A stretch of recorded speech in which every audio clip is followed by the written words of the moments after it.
टिकटां दे दित्तियां जांदियां ने। मैं जो असीं कल केस पाया है ਉਹਦੇ ਵਿੱਚ ਜਿਵੇਂ ਮੇਰੇ ਵੀਰ ਸ਼ੰਟੀ जी ने सारी गल दसी है भी जो गुरुद्वारा दिल्ली डायरैक्टर गुरुद्वारा इलेक्शन जो कोर्ट ने डायरेक्शन दी है भाई 4 महीने के अंदर अंदर सारा इसका निपटारा किया जाए और 4 हफ्ते के अंदर अंदर जी अगली डेट है उसके उत्ते अगला रिप्लाई आएगी वो उत्ते कोर्ट जो कार्रवाई होगी वो करेगी। बहुत बहुत धन्यवाद। मैं छाबड़ा जी को कहूँगा कि जो कानूनी लैंग्वेज है और जो कानूनी आर्डर कल पास हुआ है उसके बारे में सारी प्रेस को ब्रीफ करेंगे। Friends I will be very brief.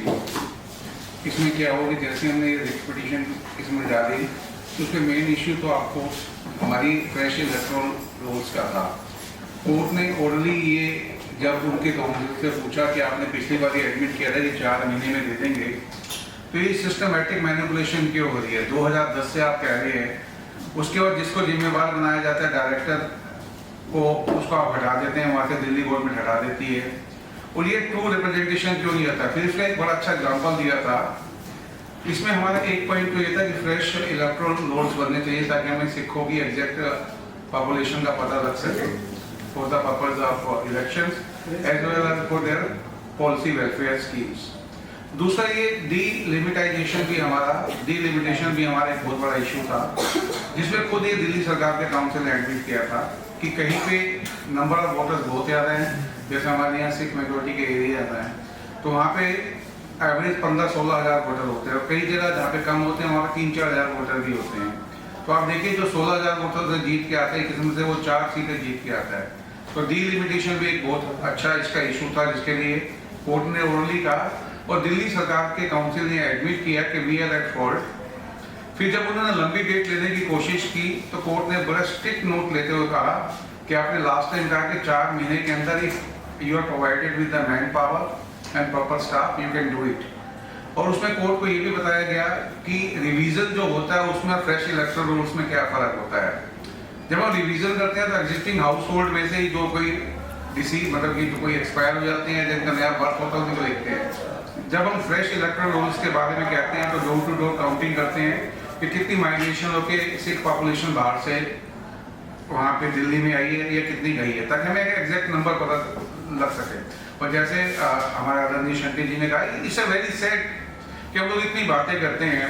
Yesterday there was a election commission of Delhi ने बताया कि 4.7% of the Sikh population is there as per their calculation और 2.55 करोड़ वोटर्स हैं। तो उसके हिसाब से हमारी बिल्कुल ही 15 से 20 लाख की पॉपुलेशन बढ़ती है, उसमें हमारे सिख वोटर्स ज़्यादा है। तो फिर कोर्ट ने कहा what is this systematic manipulation, ऐसा क्यों हो रहा है, क्यों नहीं कर रहे? सुप्रीम कोर्ट का ऑर्डर है, ऑनरेबल डिवीजन बेंच का ऑर्डर है, तो उसके ऊपर बड़ा स्ट्रिक्ट नोट लेते हुए उनको कोई 8-2 महीने का मांग रहे थे काउंटर एफिडेविट देते हुए, तो कोर्ट ने कहा कि बिफोर वेकेशन ये सारी इसको हम लोग बड़ी जल्दी हियरिंग पे लगाएंगे और जल्दी से जल्दी इसको खत्म करके आप इस बार there is not going to be any change in that system, आप इसको छुट्टियों से पहले खत्म करके और नई fresh electoral roll with the photographs आप करवाएंगे। इसमें मैं एक चीज और बताना चाहूंगा कि शंकर जी के एफर्ट से ही rule 10 of Delhi Sikh gurdwara rules हैं उनसे, जब इनका टेन्योर था एज ए जनरल सेक्रेटरी तो इन्होंने उसके अंदर अमेंडमेंट किया था। शायद आप लोगों को पता होगा कि 2010 से पहले सिख वोटर लिस्ट में कलर फोटोग्राफ का प्रोविजन नहीं था, तो उसकी वजह से बहुत सारी फेक वोटिंग वगैरह भी होती थी। उसको ध्यान में रखते हुए इनकी कमेटी जब थी तो इन्होंने ये रूल 10 में अमेंडमेंट की थी, that was also brought to the notice of the court. तो इन सब बातों का संज्ञान लेते हुए कोर्ट ने बड़ा स्ट्रिक्ट, जो कभी देखने को जनरली नहीं मिलता, हम लोग रूल्स अपेयर होते हैं, इस पर रखते हुए इसको टाइम ऑफ माना है मैक्सिमम बाई वेकेशन सारी प्रक्रिया को पूरे करने के निर्देश दिए। धन्यवाद। जो पिछला जैसा कि छाबड़ा जी ने बताया कि खुद डायरेक्टर गुरुद्वारा और दिल्ली सरकार ने एफिडेविट दे रखा है कि हम इस सारे काम को विद इन 4 मंथ कर लेंगे। उसी को लेते हुए कोर्ट ने टाइम ऑफ पीरियड उनको कहा है कि आप अब बताओ कि आपने पहले कहा था कि विद इन 4 मंथ कर लेंगे, तो आप कितने समय के अंदर अंदर इस काम को पूरा करके खत्म करेंगे? 3 हफ्तों के अंदर अंदर इस जो मैंने ऑर्डर की कापी अभी आप सबको दे रहा हूँ दिल्ली हाई कोर्ट के, उसमें लिखा हुआ है सपोज आज अगर जनवरी चल रही है, आज अगर कोई इंटरनल इलेक्शन ਅਸੀਂ ਕਰਦੇ ਆ ਤੇ ਸਾਨੂੰ ਕੋਰਟ ਆਰਡਰ ਜਾਂ ਦਿੱਲੀ ਗੁਰਦੁਆਰਾ ਕਮੇਟੀ ਦੇ ਐਕਟ ਨੂੰ ਫਾਲੋ ਕਰਦੇ ਹੋਏ ਅਸੀਂ 7 ਤੋਂ ਜ਼ਿਆਦਾ ਉਸ ਨੂੰ ਅੱਗੇ ਨਹੀਂ ਲਿਜਾ ਸਕਦੇ। ਸੈਕਸ਼ਨ 6 और कई सेक्शन है ਉਹਦੀ ਕਹਿਣ ਦਾ ਮਤਲਬ ਉਹ ਬਿਲਕੁਲ ਕਲੀਅਰ ਹੈ, ਮਾਈਂਡ ਮੇਰਾ ਬਿਲਕੁਲ ਉਸ ਮੈਟਰ ਦੇ ਉੱਤੇ ਕਲੀਅਰ ਹੈ। ਨਹੀਂ ਅਗਰ ਹੁਣ ਤੱਕ ਅਗਰ ਇੰਟਰਨਲ ਇਲੈਕਸ਼ਨ ਕਿਉਂ ਨਹੀਂ ਹੋ ਰਹੇ, ਤੁਹਾਨੂੰ ਕੀ ਕੁਝ ਆਈਡੀਆ ਇਸ ਬਾਰੇ? देखो ਇਹ ਜੋ ਇਲੈਕਟਡ ਮੈਂਬਰ ਨੇ ਜਾਂ ਜੋ ਦਿੱਲੀ ਕਮੇਟੀ ਇਸ ਟਾਈਮ ਇਸ ਨੂੰ ਦੇਖ ਰਹੀ ਹੈ ਉਹ ਹੋ ਨਹੀਂ ਸਕਦਾ। ਮੈਂ ਤਾਂ ਇਸ ਬਾਰੇ ਜ਼ਿਆਦਾ ਕੁਝ ਮਤਲਬ ਨਹੀਂ ਕਹਿ ਸਕਦਾ ਕਿਉਂਕਿ ਉਹ ਮੇਰਾ ਟੌਪਿਕ ਨਹੀਂ ਹੈ। ਚੰਡੀ ਜੀ ਇਹ ਇਲੈਕਸ਼ਨ ਰੋਕਣ ਦਾ ਪਲਾਨ ਦੇ ਦਿਆ ਤੁਹਾਡਾ ਇਲੈਕਸ਼ਨ ਰੋਕਣ ਦਾ ਕੀ ਤੁਸੀਂ ਇਹ ਲੈ ਕੇ ਜਾ ਰਹੇ ਹੋ ਕੋਟਾ ਤੇ ਕਿੰਨਾ ਕੇਸ ਦਾ ਵਾਅਦਾ ਹੈ ਇਸ ਤਰ੍ਹਾਂ ਹੈਗਾ ਹੈ ਕਿ ਇਲੈਕਸ਼ਨ ਰੋਕਣ ਦਾ ਅਗਰ ਕਿਸੇ ਨੇ ਪਲਾਨ ਬਣਾਇਆ ਸੀ तो मई और जून में कोर्ट जाता ताकि सारे काम मैं भी जोड़ना चाहूँगा ये जैसे आप लोगों ने पूछा कि ये आगे बढ़ सकते हैं, इसके लिए नहीं है, प्रधान जी ने बिल्कुल ठीक बताया। उसमें एक ना लीगल अपने एक इंपीडियंट आ गया है। इन्होंने कहा सुप्रीम कोर्ट ने कहा 2010 से पहले नहीं कहा था, तो 2016 में डिवीजन बेंच ने सुप्रीम कोर्ट को फॉलो करते हुए कहा था कि election from now onward, I am quoting the division bench और division bench, whether your lists are ready or not, for that we will hold director election gurdwara to be responsible. लेकिन election अपने time पे होगा, supreme court का already decision दे चुका है और बिल्कुल ठीक कहा।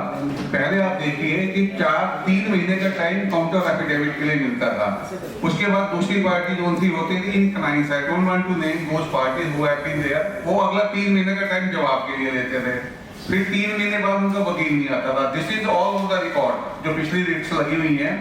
उसके बाद जब कोर्ट कोई ऑर्डर करता था 1.5 साल बाद, तो दोनों पार्टी विड्रॉ कर लेती थी।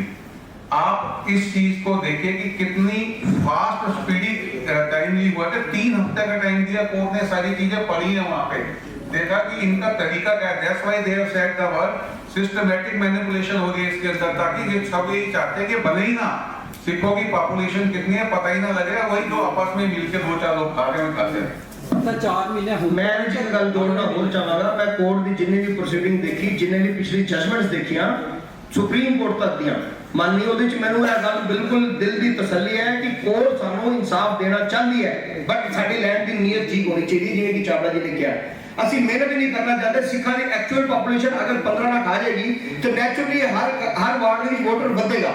जब हर वार्ड वोटर बढ़ेगा तो सानू नहीं मेहनत भी ज्यादा करनी पड़ेगी, उन्होंने साडा एरिया भी लंबा हो जाएगा जो प्रैक्टिकली है। असि सब नहीं करना चाहते, उस करके असि 4 लाख वोटर दे विच ही अपने इलेक्शन ਨੂੰ छोटे ਜਿਹੇ वोटर ਦੇ बैंक ਦੇ ਵਿੱਚ ਹੀ ਲੜ ਕੇ ਅਸੀਂ ਇਲੈਕਟ ਹੋ ਕੇ ਆਣ ਦੀ ਮਤਲਬ ਐਕਸਰਸਾਈਜ਼ ਨੂੰ ਆਪਣਾ ਕੰਮ ਫਰਜ਼ ਨੂੰ ਪੂਰਾ ਕਰ ਲੈਣਾ ਹੈ। ਲੇਕਿਨ ਅਸਲੀ ਅਗਰ ਸਿੱਖ ਕੌਮ ਦੇ ਰਾਈਟਸ ਨੂੰ ਦੇਖਿਆ ਜਾਏ, ਸਿੱਖ ਕੌਮ ਦੇ ਜਿਹੜੇ ਆਉਣ ਵਾਲੇ ਫਾਇਦੇ ਨੂੰ ਦੇਖਿਆ ਜਾਏ, ਤੇ ਸਾਰੀ ਸਿੱਖ ਪੋਪੂਲੇਸ਼ਨ ਬਾਹਰ ਕੱਢ ਕੇ ਉਸ ਨੂੰ ਔਨ ਰਿਕਾਰਡ ਲਿਆ ਕੇ ਵੋਟਰ ਲਿਸਟ ਵਿੱਚ ਐਡ ਕਰਾ ਕੇ ਫਿਰ ਭਾਵੇਂ ਸਾਡਾ ਏਰੀਆ ਹੋਰ 10 ਗੁਣਾ ਵੱਧ ਜਾਏ, ਸਾਨੂੰ ਉਹਦੇ ਤੇ ਕੋਈ ਪਰਵਾਹ ਨਹੀਂ ਕਰਨੀ ਚਾਹੀਦੀ। ਜਦਕਿ ਸਰਕਾਰਾਂ ਦੇ ਪਹਿਲੇ ਪਤਾ ਤਾਂ ਲੱਗਣਾ ਚਾਹੀਦਾ ਕਿ ਸਾਡਾ ਸਿੱਖ ਵੋਟਰ ਦਿੱਲੀ 'ਚ ਹੈ ਕਿੰਨਾ। ਚੰਡੀ ਜੀ ਐਨਵੀ ਐਕਸੈਸ ਕਿਹੜੀ ਪਾਰਟੀ ਦੇ ਹੈਗੇ ਹੋ? मैं एक ਗੱਲ बड़ी क्लियर करना चाहूंगा कि ਅਸੀਂ अभी जो ਤੁਹਾਨੂੰ छोटा सा शेर चलो कह के खत्म करते हैं। हम उन महफिलों के निकाले हुए हैं जहाँ शोहरत तलवे चाट के मिलती है। इस करके कोई पार्टी नहीं है, ਅਸੀਂ ਆਪਣੇ ਆਪ ਵਿੱਚ ਇੱਕ ਪਾਰਟੀ ਆ। ਅਸੀਂ ਆਪਣੇ ਆਪ ਹੀ ਹਰ ਗੱਲ ਦਾ ਵਜ਼ਨ ਰੱਖਦੇ ਹਾਂ, ਹਰ ਗੱਲ ਦਾ ਜਵਾਬ ਦੇਣਾ ਜਾਣਦੇ ਹਾਂ। ਤੁਹਾਡੀ ਅਲੱਗ ਕਿਉਂ ਹੁੰਦੀ ਹੈ? ਮੇਰੀ ਅਲੱਗ ਕਿਉਂ ਹੁੰਦੀ ਹੈ? ਮੇਰੀ ਅਲੱਗ ਇਸ ਕਰਕੇ